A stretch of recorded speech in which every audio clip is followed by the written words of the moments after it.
morning, everybody. It is Friday, the 28th of August, 10 a.m. in the morning, 2020. Hope everyone's having a wonderful day today. As Dad will say, TGIF. Yay. Yeah, 1 week before Labor Day. So, we're going to continue with part two of our guest here, Allan Spencer, who is a friend of ours. Has worked in the done some stuff in the musical industry. Did an internship. If you guys saw the first, listen to the first podcast on with MTV, and has done some other musical stuff. So, I hope you're doing good today, Alan. I'm doing great, thank you. All right. So, I know you sit there and said after we got through with the last podcast, you said you wanted to talk about a couple other different things today, which that's fine. And everybody, we're actually going to switch back and forth like we did last time, where Dad's going to come in at one point, and I can kind of, since we only got two mics, I do not know how to. There's got to be a way to do a third mic. I don't know. Excuse me. Sorry. So, and I know you said you've done some musical stuff. Real quick. So after, um, was it before or after MTV that you were starting to like do your own record stuff? After, way after. Way after. hmm Okay. All right. About when was that? First, I made three albums. They were on Amazon and iTunes, and that was probably about. Let me think about how long ago that was. Good Lord. Um, I think I made the first album in 2000. I think. Okay. All right. Um. Okay. Uh, in 2000. Okay. Um. I just got a beep on my on this. Battery might be dying. Or on one bar. Yeah.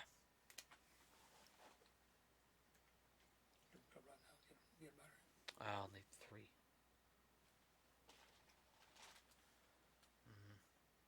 Tell you what, rip it from my remote.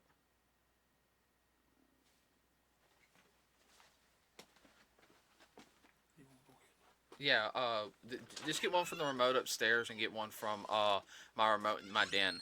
Sorry, everybody. I want to make sure if the battery dies, I will, uh, you know. So okay, so you did your first album in 2000. 2000. hmm What type of genre do you do? Some of it's a little harder rock and roll. Most of it's harder rock and roll.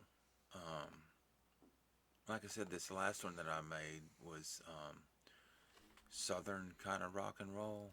Um, Kudos to Kurt Harpel out there in L.A. Hit City Music. Hey, Kurt. Um, he stuck with me through thick and thin. Got all the crap that I have that he has to put up with from me and everything. But yeah, it's mainly mainstream rock and roll. I may have done a couple ballads if I recall correctly. So you talking about mainstream rock and roll? Or you talking about like um more of the style of like from the 70s and 80s? I'm taking rock and roll, or more. Well, there's the '80s more like that. When the hair bands were popular. Okay, that's what I was trying to get like a somewhat sound, because mainstream like hmm rock and roll's changed even in the past decade. What they classify as hmm rock and roll now, it's not like what rock and roll was when I was growing up. Right, but if you have a station in your town that plays classic rock, you probably would like what I'm doing. Bad as some of the stuff I actually grew up with is on classic rock now, and I'm like, that ain't that old. Yeah. Uh, But it's definitely not like real heavy metal, real. It's not like death metal or any stuff like that. not like the band Slipknot or anything. Uh, Yeah. they're a heavy metal band. I have a friend that's really Oh, big into. I have friends that are into some such heavy metal that I just can hardly even listen to it, even though they are some of my roommates. He does kind of keep that to himself, but it's just I don't get into that kind of stuff. Nah, I know. It that kind of stuff. Uh, to me, it's not good for my spirit because I am a Christian and I just don't get into it. So, Um, but the funny thing is, though, getting into that, I've actually heard of okay, and I've actually heard some screamo, which is like high pitch, type like Christian rock bands. I'm sitting there like, I, and I, and not saying the message ain't there because I can't understand them, but I'm like that's gotta be bad on the lungs. Okay. most definitely. But no, but trust me, I do understand. There's some music out there that I'll listen to it and I'm just going, nope, No. nope, nope. Yeah. Uh, Here comes some batteries. yeah. Okay, thank you. You didn't go in my room, did you? Okay. Sorry. I got Christmas gifts I have not wrapped for y'all yet, even though it's still a couple months away. Oh, for Christmas, my whole family is going up to Gatlinburg, Tennessee for Christmas and New Year's. Oh, that's nice. Yeah, I think that's my own mom's bucket list one year to go up to Gatlinburg. Um, so how many albums have you released? Three. Three. That was back in the first one was in 2000, and uh, the whole period of those three albums What? was Okay. the whole period of those three albums was like from 2000 till about. It took me till about 2005 to finish all three of them. Oh, excuse me. No, no. I'm. It's okay. I've been up. I've been up a lot today. So. Okay. So. Yeah, because I know it takes a while to write music. I tried writing when I was in college. Just I'm more of a performer, but I do know it does take a while. I mean, there's some people they have the talent where they can write something. In 5 minutes. Yeah, 5 minutes. Oh, give me shitty music. You're just like, I'm like, well, I don't know. I mean, I've I met. mean, I was blessed because my parents had me take music lessons, and I can actually write the sheet music and read the sheet music. But then again, on the other side of the coin, I can play it by ear too. If somebody plays something, I can pick it up on the guitar. Oh, see that's hard to do. I'm a percussionist and playing stuff by ear sometimes is really hard for me because when they get really fast, I can't pick up on it. Mm. Yeah, it is a different animal than reading sheet music. Um, so, are you working on anything right now? Like I said, I have just completed two singles. Two singles? Yeah. Okay. One is called His Mercies, and the other one's called Brother John. Okay. hmm You working on anything else right now, or? I don't have anything like. I have some lyrics written, but I don't have any definite plans. Okay. All right. Okay, and I do understand non-disclosures. Like I'm working, but I can't talk about. I do hmm understand if you have a non-disclosure form or written out or hmm anything. So, you want to switch up for a little bit? Okay. All right. Switching up everybody. So hold on a second.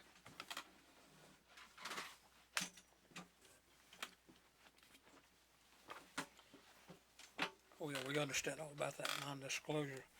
Could you tell me a little bit about when you were in your band? Pandora's Box. Yeah.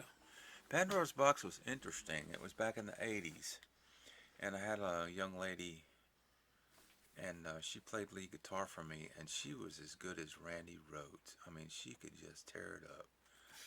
And we played like city stages here in town. It's a group where, I mean, it's a festival, and it lasts for a week, I think, right? Yeah.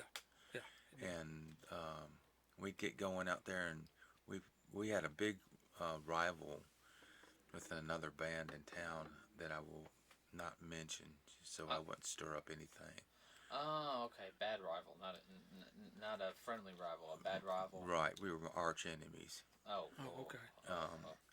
And I mean, they even like did some damage to our cars, and so they were like, okay. But anyway, City Stages was cool, and the thing about City Stages, when you go there, you had to buy these tickets in order to buy beer. You had Yeah. to buy, like the Yeah. like the raffle with Yeah. the tickets, the little Yeah. tickets and stuff. Uh-huh. But when you play there, the promoter give you like a half a roll of tickets just to do what you want to with. Yeah. So all our friends and everybody was getting free beer tickets. And yeah, we wore the eyeshadow and the lipstick and the big hair, and we were like really, I mean, Out there a little bit. yeah, kind of like that. Well, it's ought to be noticed. I saw a part of it. Okay, all right. You played City Stages. Did you go? Were you able to go up and down the coast any? Playing different venues. We did. We a couple summers we had a trailer on the back of a van, and we went from the tip of Florida up to Maine playing bars for a couple summers. Wow. So y'all.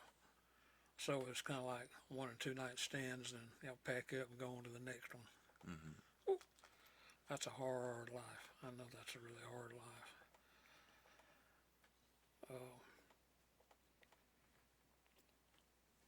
Was Pandora's Box going anywhere? Or just it just kind of fizzled out. Yeah, because she got pregnant, and so she had a life after that, and it kind of fizzled out because of that and everything. So. Well, life happens. We understand how that is. Mm-hmm. Mm-hmm. Yeah. Okay. Sorry. I know you were into some other music too while you were in school besides guitar. You talk a little bit about that. Well, Or when I was playing in the when I band was and all. in junior high and high school, I also played the trumpet in the school band and everything. And that was part of my music when I was learning how to actually read and stuff like that. Because I didn't pick up the guitar until I was out of Junior high. yeah. But when I was in junior high, I played trumpet in the school band. Were you playing just regular band music, or did you get to do any symphonic type? Yeah, symphonic band is what we were in. Oh, okay. So you were doing a little more than just typical high school band stuff. Mm-hmm. You know, more orchestral. Right, Yeah. right. Yeah, I got it out. And How about that? and our teacher thought that we were so good that he actually had us make a record and stuff. So Wow. You still have that record, or? it's probably with all our stuff. The parents of the students pitched all in to pay for the record to be made, Right. and so it's somewhere. Our house for our my mother and father has recently sold, and so it's somewhere. I think my sister's got that somewhere or something. I understand how that is. I do know that I've known some other places that have done that, but it's not very common that high schools actually have a record produced. Now, it's not unheard of on the college level, but high school level, that's really kind of rare. Hmm. But yeah, we did that. We actually made a record. I think it was probably 8th or 9th grade or something. 8th or 9th grade. Hmm. Was it a full 33 or was it just a 45 type? No, it was a 33 album. A 33 album. That's, Wow. yeah. It's what, 15 minutes a side, 16 minutes a side? Hmm. Wow. That's quite a bit, especially at the high school level. That's an accomplishment there.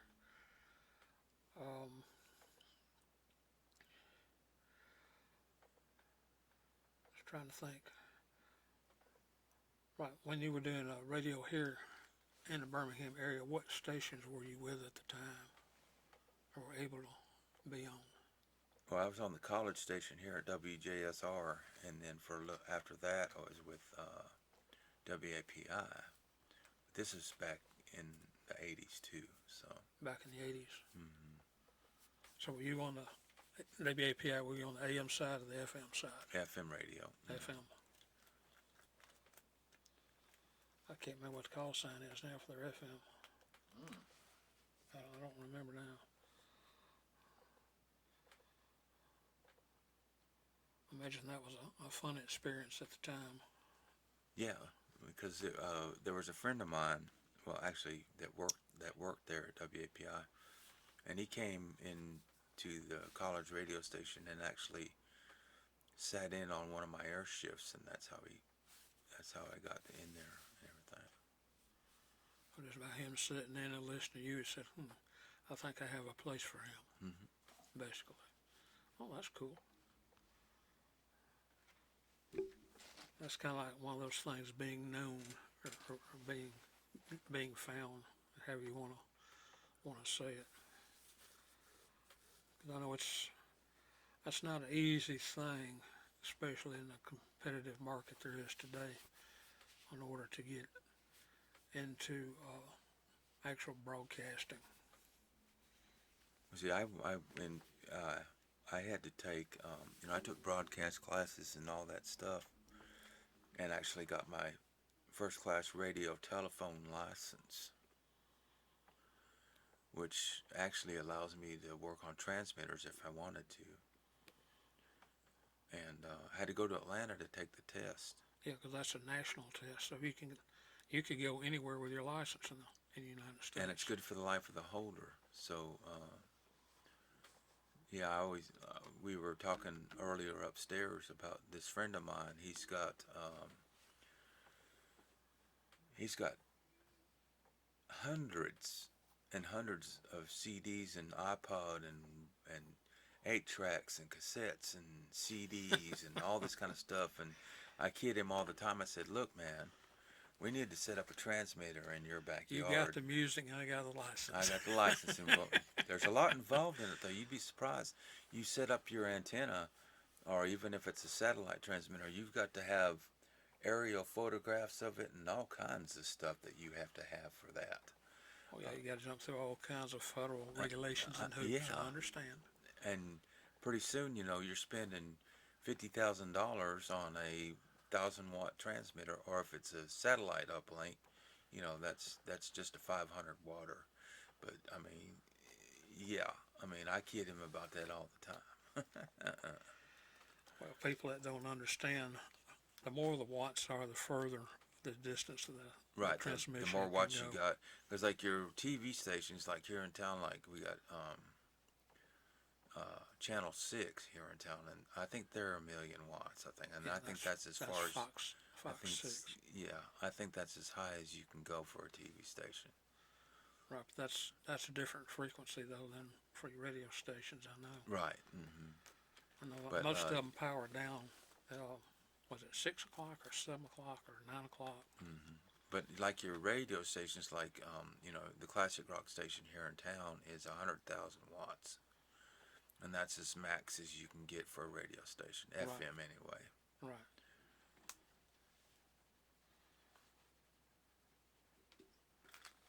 But I can go on and on about that.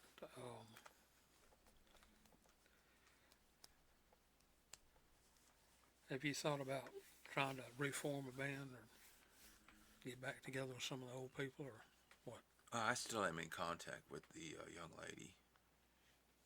She's busy with the kids and everything, and trying to get them through school. And but yeah, we talk often, and Yeah, I've been there, done that. yeah. Hmm.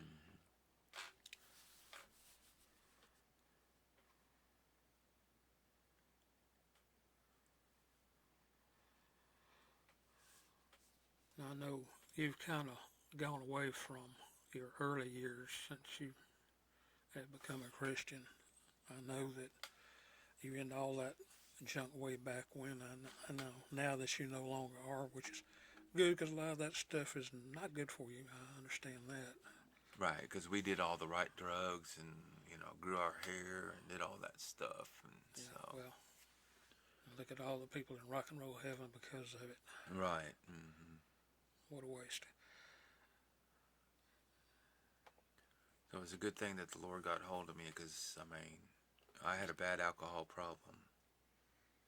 You going down the tubes quick, huh? Oh, I definitely was.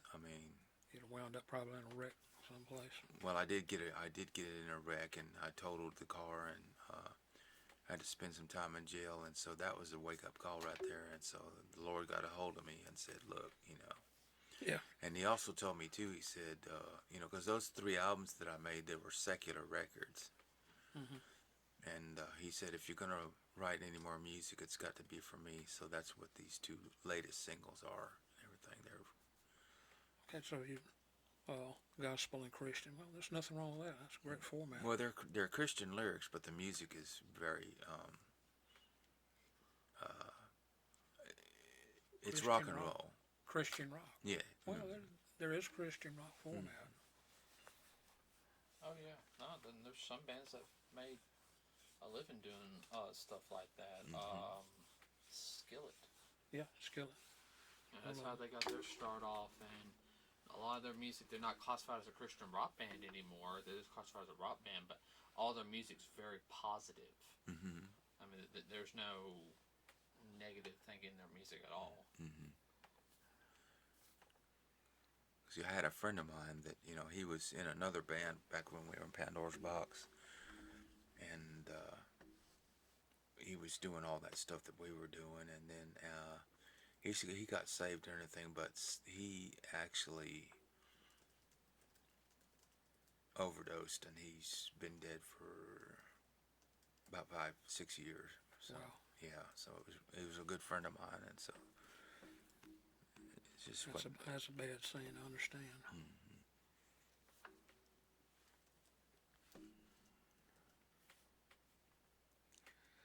Well, what would you tell anybody that was interested in getting into the music business? Well, first you need to have your chops. You need to know your instrument. Yeah. And then if you can, the other hardest thing is to get somebody behind you that knows what they're doing. Yeah, I can see that. Of course, a little money doesn't hurt either. Yeah. Mm-hmm. Not to mention you got to practice. That's what I mean. You need to know your chops. Yeah. Practice, practice, more practice. Because my teacher, boy, I'd be in there and I'd be playing something that he had me do, and he'd say, Do it again. "That was perfect. Do it again." I'm like, grit my teeth at him. Basically, he wanted you where you could do it in your sleep. Mm-hmm.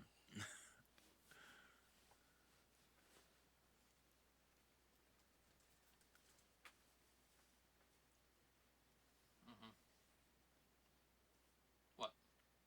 You two got silent. I'm just looking at you. Like, Well, I'm trying to think of something else. how far are we? Oh, we're doing pretty good so far. Okay, I'll switch with it for the last bit.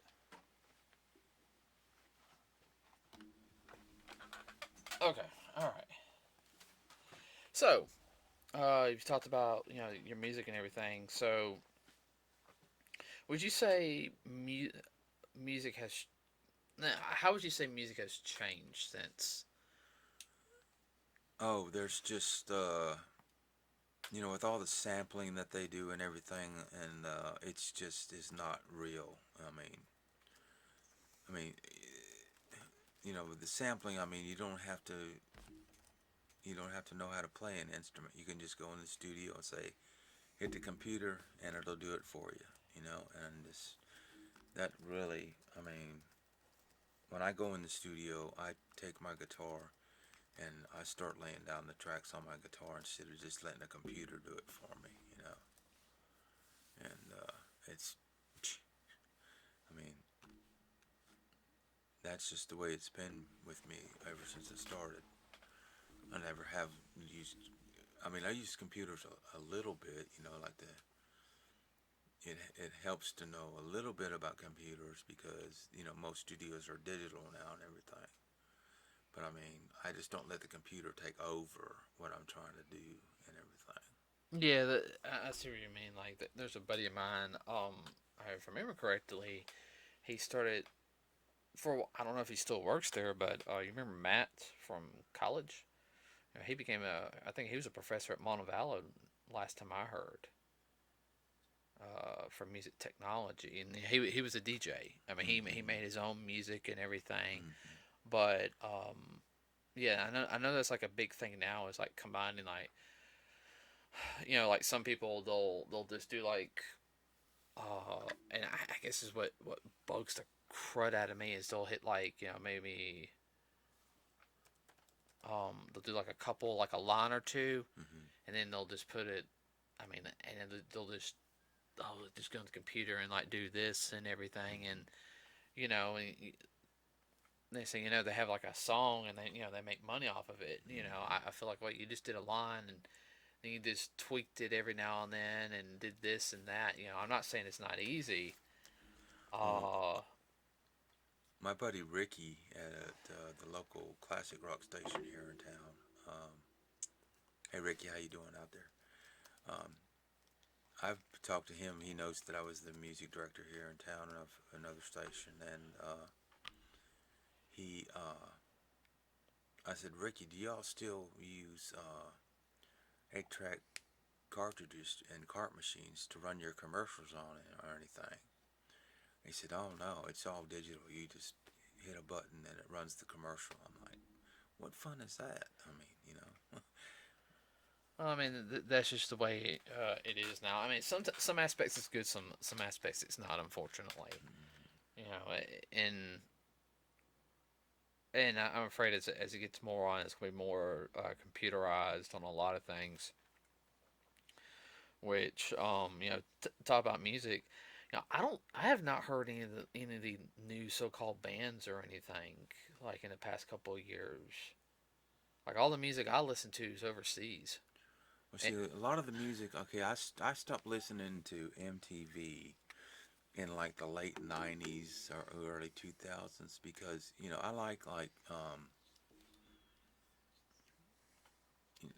I like the music in that area, but then it stopped after that.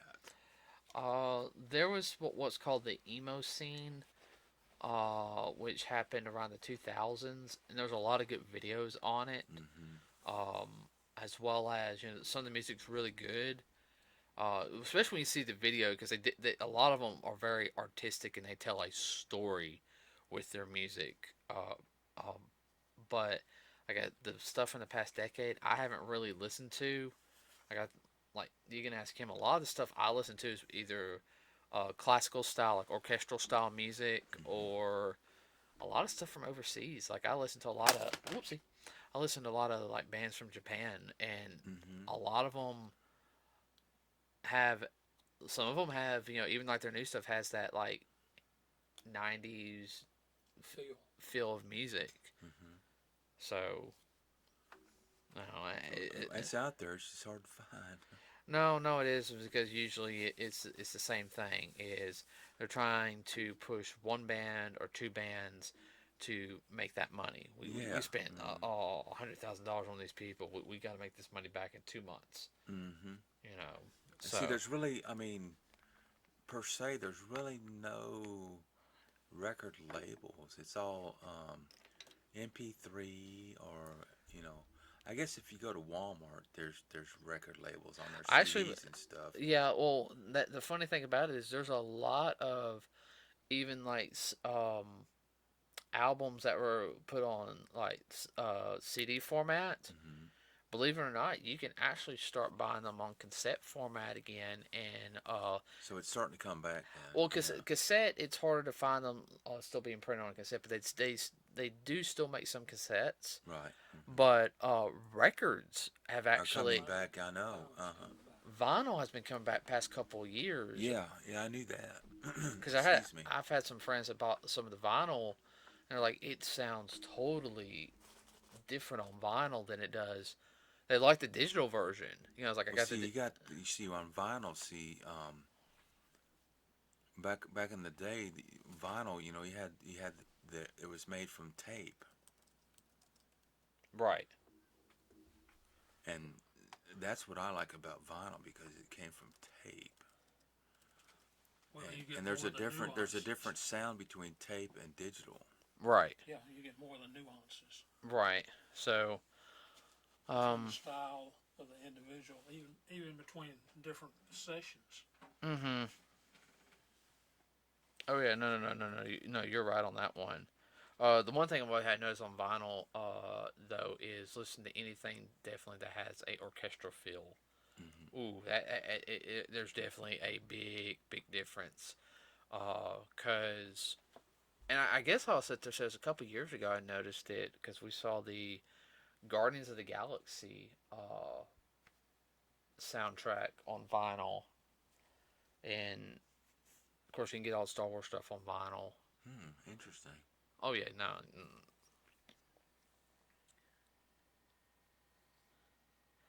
What was I going to say? That's all I can think of for today. What about you? I mean, no, that was good. Thank you for coming on, Alan, for these two It's my sessions. pleasure. Um, everybody, hope y'all enjoyed the podcast. We had our first guest on here. So remember to like and subscribe to us here at Nerds with the Cause on YouTube. It does help us out. We also have a Facebook page. If you have any suggestions, please leave that on our Facebook page on the wall. Just put a post and we'll get to it when we can. We're going to research the topic before we do anything. Please leave a comment on if you have any questions or anything about this podcast, and then I will relay it back, and then I'll try to answer it in the next podcast or two. So, you want to add anything, Dad? I will say this: we will have a review of the Star. We saw, which will be which we saw last week. We saw Star Wars: Empire Strikes Back in movie theaters. We went and saw that. So Was that any good? yeah, it was. Uh, but so we'll have a review on that for next week's one of next week's programs, everybody. So with that said, have a wonderful weekend. Be safe. Wear a mask. Social distance. You guys know what to do. Don't be stupid. We're out.